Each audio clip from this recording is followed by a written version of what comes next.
Okay, we're going to talk about Oscillator 2.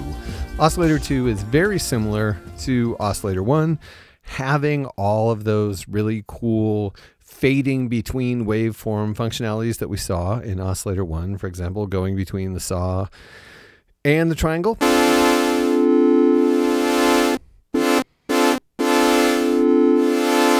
And going between the mixture of the saw and the triangle and the square.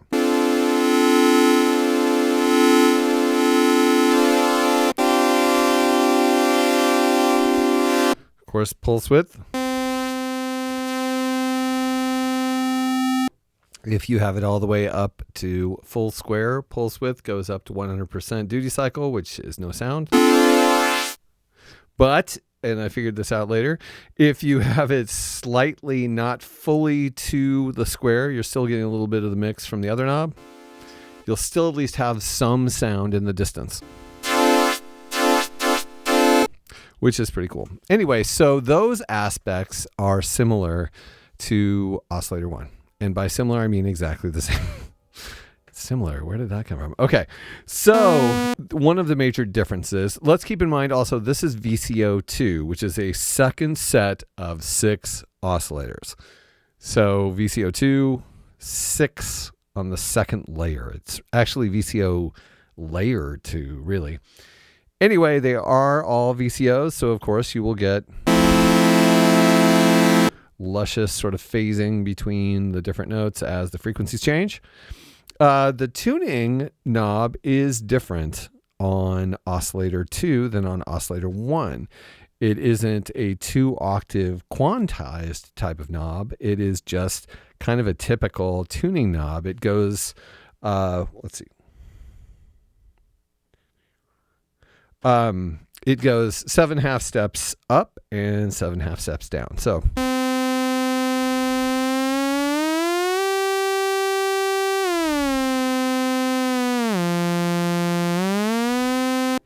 So it's more of a traditional tuning knob, and of course it's great for when you want to just detune slightly to get kind of chorusy effects. Like, okay, I've just turned up VCO 1, so we have both of them going.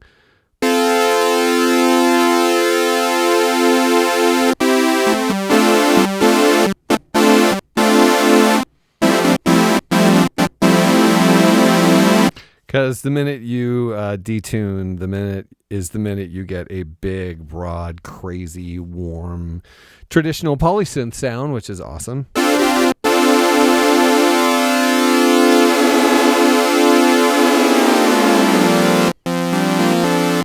And of course, this is a thing that's, obviously more common with a monophonic synth, but if you want to tune the second layer of oscillators, Oscillator 2, to different notes than those of Oscillator 1, like to the 5th, you can do, which is fine with single notes, but you start getting more notes and things get harmonically interesting.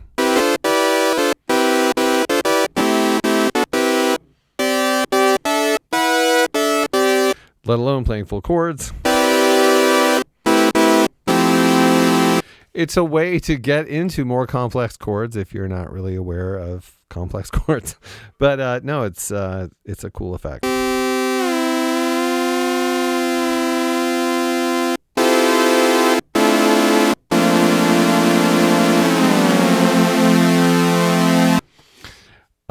Yeah, these things, even simple things on a monosynth, turn into really interesting things on a polysynth. Okay, so that is our tuning knob.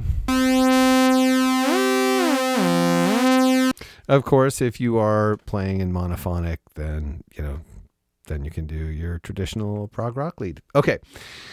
So we have a knob here marked sub, and that is a sub oscillator. The output frequency of Oscillator 2 is dropped an octave.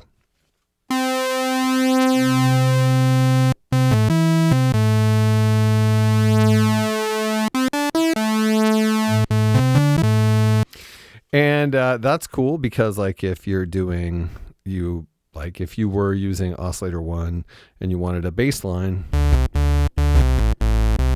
but you wanted a deeper low end in there, then you could do this without messing with any octaves. And since your tuning knob doesn't go down an octave, if you wanted to keep the tuning of oscillator 1 in the same place, you could go down an octave in oscillator 2 and get your sub sound. And without oscillator 1 playing, it just basically sounds like a bass.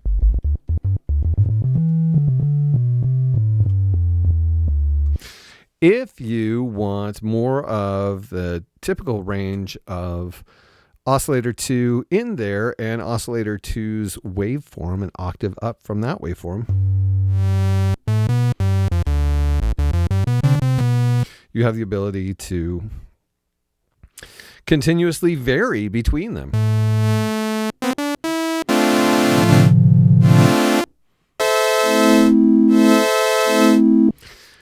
And there is another thing maybe that people don't think about often enough. If you want to thicken up your chords, add a little bit of sub-oscillator.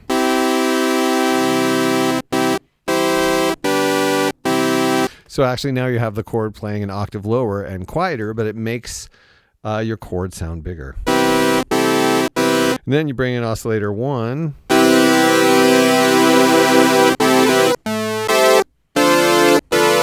You can get some really stabby, punchy sounds. It's kind of a cool thing.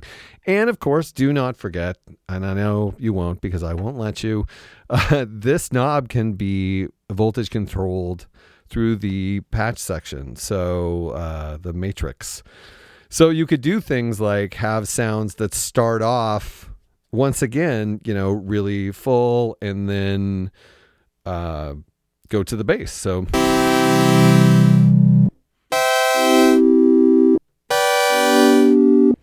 anything I'm doing where I'm turning a knob like that is something you could have voltage control through the matrix and do that same thing just as a part of a normal sound, which is, again, super powerful.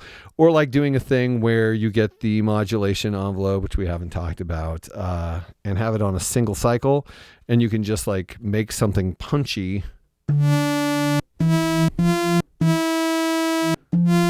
So the first part of it has that bass in it, and then it goes away.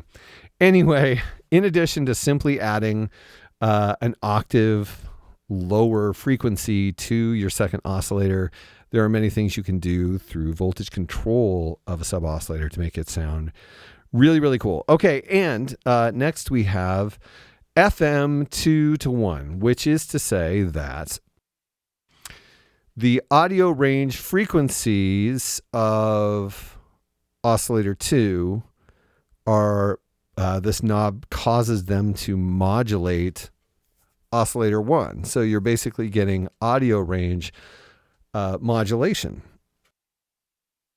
which is a characteristic of the complex oscillator. So one of the cool things about Arturia is they don't stick just to, like, for example, the Moog paradigm. They rope in some sort of Buchla-esque functions like frequency modulation in the audio range and wave folding. So you get the whole breadth of the historic analog realm in something like this.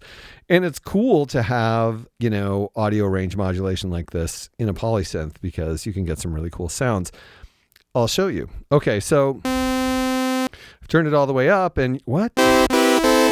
There's nothing. Well, that's because we're actually applying VCO2's frequencies to VCO1. Now, what I don't know, and it probably says in the manual and I've forgotten, which oscillators are modulating which oscillators? Is it like VCO2's oscillator 1 is modulating VCO1's oscillator 1? Is that how it's working? I don't know. But if I find out, I will tell you. Okay, so we can't hear this effect because we're only listening to VCO1. So let's listen to we're only listening to VCO2. Let's listen to VCO1.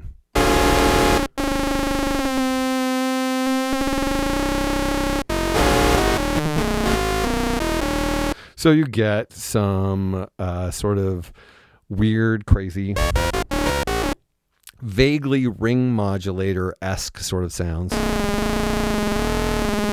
And changing the frequency content of that changes how the modulation works. So basically changing the harmonic content, I meant to say.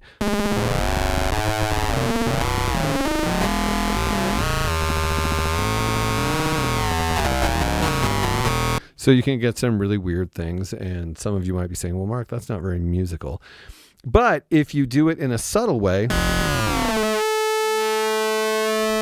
by just adding a little bit, you're adding a little bit of fuzz to your oscillator sound,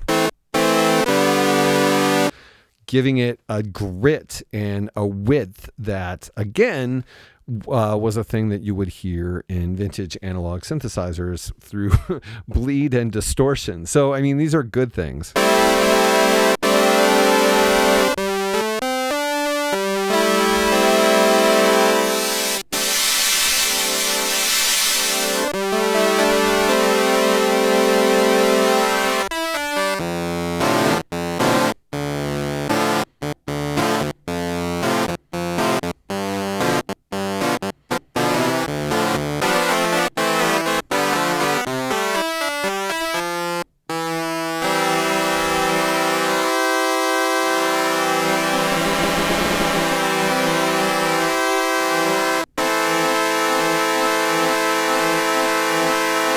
You can hear some weird effects happening there in the background.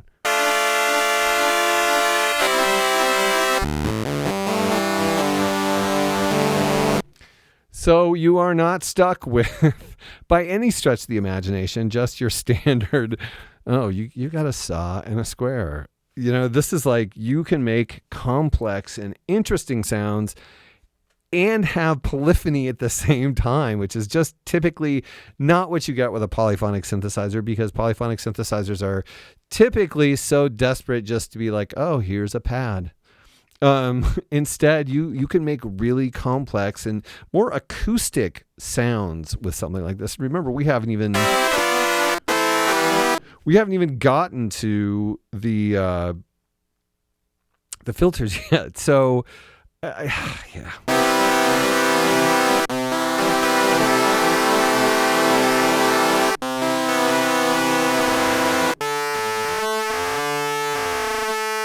And then changing the frequency of oscillator 2. We can also bring oscillator 2 into this whole mix.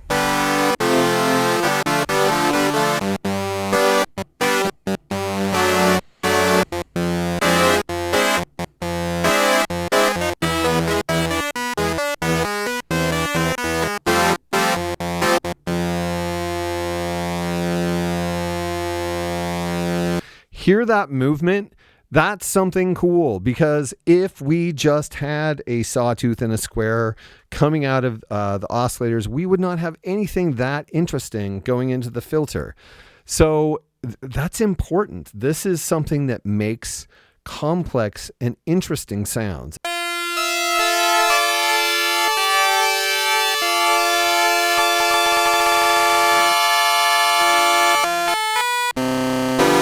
I've just turned up the sync in oscillator 1, so yeah, now it's just madness.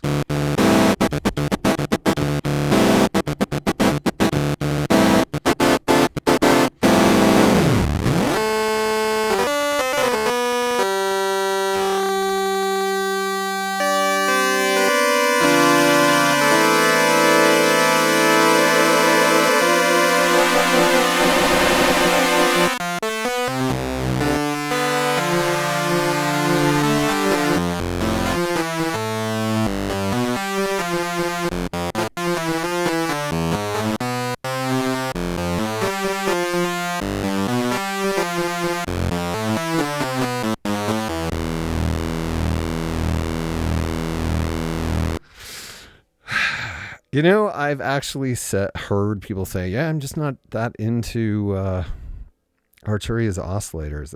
I gotta say, what? What are you talking about?